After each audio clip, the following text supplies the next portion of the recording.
नमस्कार। इस विशेष बुलेटिन में आप सभी का स्वागत है। मैं हूं जया, मेरे साथ हैं बीना। शुरुआत करेंगे इस वक्त की सुर्खियों के साथ। प्रधानमंत्री नरेंद्र मोदी आज नई दिल्ली में पीएम विश्वकर्मा योजना की करेंगे शुरुआत। देश भर के ग्रामीण और शहरी क्षेत्रों के कारीगरों, शिल्पकारों को आर्थिक रूप से सहयोग करना है योजना का उद्देश्य।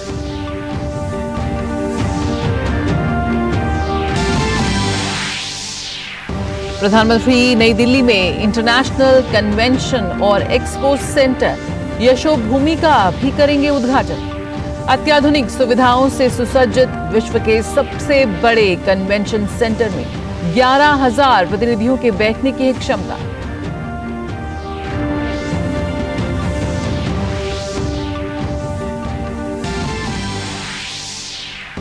प्रधानमंत्री नरेंद्र मोदी के जन्मदिन पर बीजेपी सेवा पखवाड़ा कार्यक्रम करेगी शुरू। 17 सितंबर से 2 अक्टूबर तक देश भर में आयोजित होगी सेवा पखवाड़ा के विभिन्न कार्यक्रम। 17 से 24 सितंबर तक आयुष्मान भव के अंतर्गत होंगे अनेक कार्यक्रम।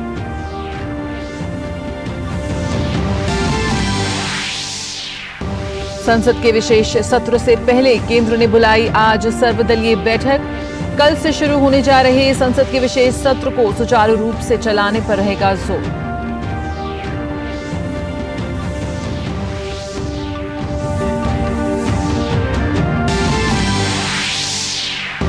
भारत और श्रीलंका के बीच आज खेला जाएगा एशिया कप का फाइनल।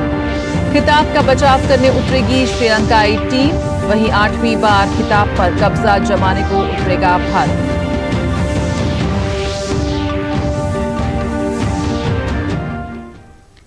और खबरों को विस्तार से देख लेते हैं।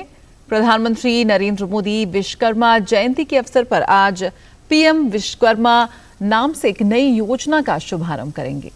पीएम मोदी का पारंपरिक शिल्प में लगे लोगों को सहायता प्रदान करने का पर उनका निरंतर ध्यान केंद्रित रहा है। और ये फोकस न केवल कारीगरों और शिल्पकारों को आर्थिक रूप से सहायता प्रदान करने, बल्कि स्थानीय उत्पादों, कला और शिल्प के जरिए सदियों पुरानी परंपरा, संस्कृति और विविध विरासत को जीवित और समृद्ध बनाए रखने की इच्छा से भी प्रेरित है। पीएम विश्वकर्मा को 13,000 करोड़ रुपए के परिव्यय के साथ केंद्र सरकार द्वारा पूरी तरह से वित्त पोषित किया जाएगा। विश्वकर्मा योजना के तहत लाखों कारीगरों और शिल्पकारों को इस योजना के तहत बायोमेट्रिक आधारित पीएम विश्वकर्मा पोर्टल का उपयोग कर सामान्य सेवा केंद्रों के माध्यम से विश्वकर्माओं का निःशुल्क पंजीकरण किया जाएगा। उन्हें पीएम विश्वकर्मा प्रमाण पत्र और पहचान पत्र, मूलभूत और उन्नत प्रशिक्षण से जुड़े कौशल उन्नयन, 15,000 रुपए का टूल किट प्रोत्साहन, 5% की रियायती ब्याज दर पर 1 लाख रुपए की पहली किश्त और 2 लाख रुपए की दूसरी किश्त तक संप्राधिक मुक्त ऋण सहायता, डिजिटल लेन देन के लिए प्रोत्साहन और विपणन सहायता के माध्यम से मान्यता प्रदान की जाएगी। इस योजना का उद्देश्य है कारीगरों को आर्थिक सहायता देना। ये योजना कारीगरों के पारंपरिक कौशल के अभ्यास को बढ़ावा देना और मजबूत करने में मदद करेगी। ये कारीगरों तक उत्पाद और सर्विस को सही से पहुंचाने में भी मदद करेगी।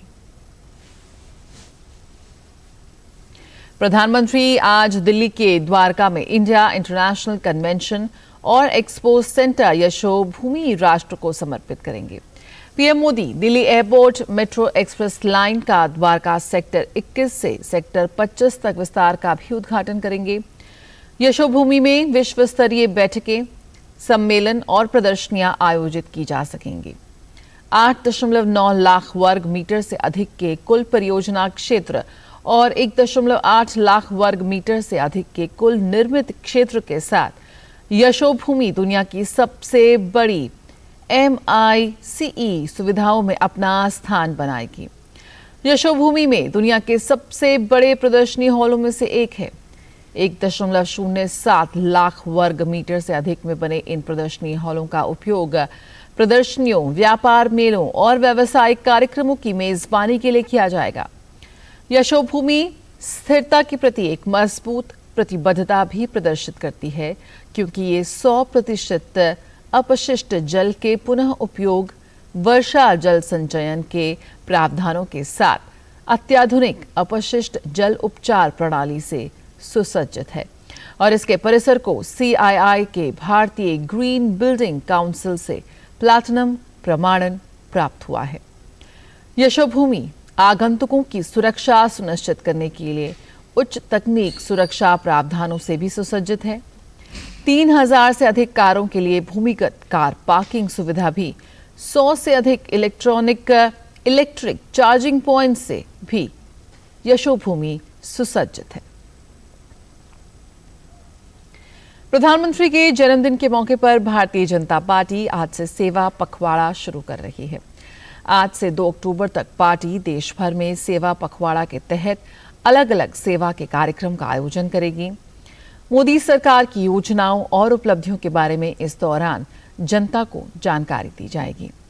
सेवा पखवाड़े में रक्तदान व स्वास्थ्य शिविर के आयोजन के साथ मोदी सरकार की योजनाओं से वंचित पात्र लोगों को योजना का लाभ भी दिलाया जाएगा। इसी दौरान मेरी माटी मेरा देश के कार्यक्रमों का भी आयोजन होगा। 17 से 24 सितंबर तक आयुष्मान भव के अंतर्गत विभिन्न कार्यक्रम होंगे।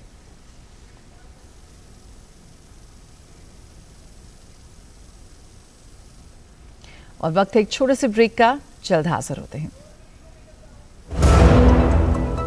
होंगे बच्चे स्वस्थ भले भूलेगा बचपन, इन्हें पिलाओ मुगली घुट्टी 555। शेयर मार्केट में इन्वेस्ट करें, गारंटीड रिटर्न से लाखों कमाएं। ये लिमिटेड ऑफर सिर्फ आपके लिए।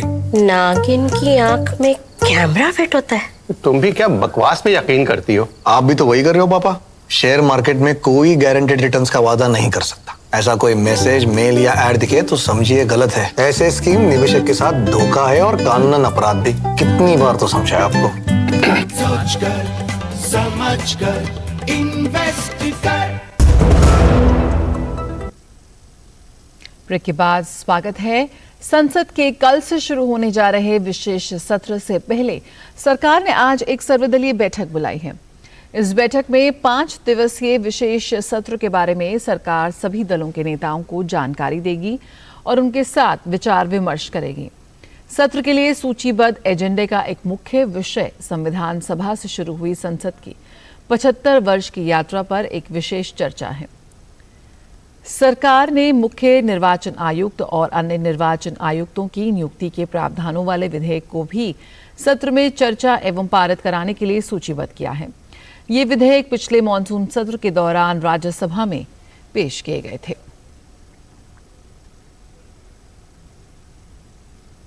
केंद्रीय गृह मंत्री अमित शाह हैदराबाद मुक्ति दिवस समारोह में शामिल होने के लिए हैदराबाद पहुंचे। अमित शाह आज शहर के परेड ग्राउंड में राष्ट्रीय ध्वज फहराएंगे। वे सशस्त्र बलों की परेड की सलामी भी लेंगे। परेड में परंपरागत लोक कला से संबंधित झांकियां भी शामिल होंगी। इस अवसर पर हैदराबाद की मुक्ति के लिए संघर्ष करने वाले स्वतंत्रता सेनानियों के परिजनों को सम्मानित भी किया जाएगा। केंद्रीय मंत्री नितिन गडकरी ने प्रधानमंत्री नरेंद्र मोदी के जन्मदिन के मौके पर उन्हें शुभकामनाएं दी हैं। नितिन गडकरी ने ट्वीट कर कहा कि आदरणीय प्रधानमंत्री नरेंद्र मोदी जी, आपको जन्मदिन की हार्दिक शुभकामनाएं। आप स्वस्थ और दीर्घायु रहें। आपके नेतृत्व में देश से भय, भूख और भ्रष्टाचार पूरी तरह से समाप्त हो और हम पुनः विश्व गुरु का स्थान प्राप्त करें, यही शुभकामनाएं हैं।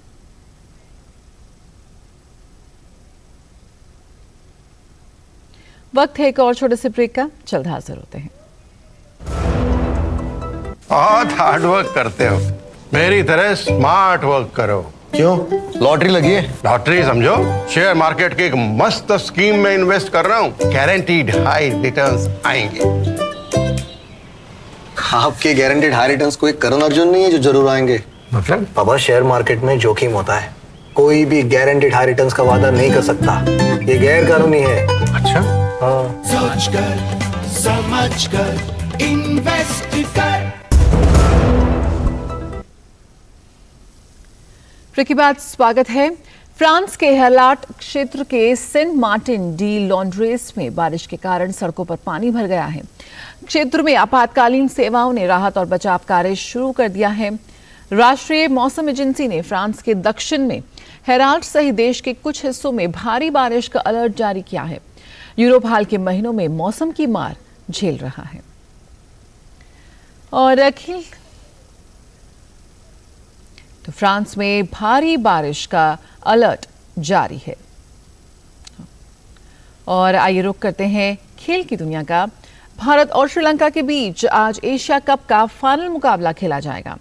दोनों टीमें कोलंबो के आर प्रेमदासा स्टेडियम में भिड़ेंगी। टीम इंडिया टूर्नामेंट के सुपर 4 में पहले स्थान पर रही थी, वहीं श्रीलंका की टीम दूसरे पायदान पर थी।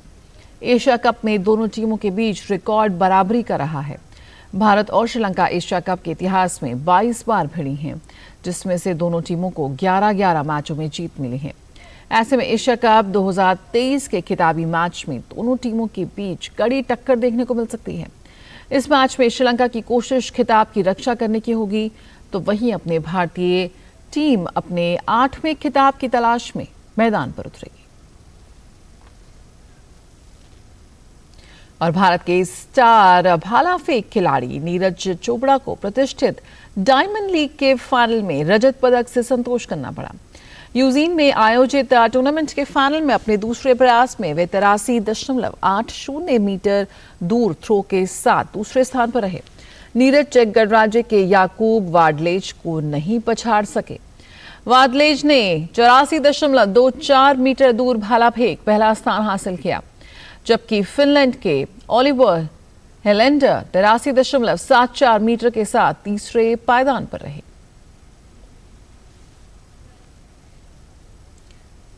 और इस विशेष बुलेटिन में फिलहाल इतना ही। मुझे और बीना को दीजिए इजाजत। नमस्कार।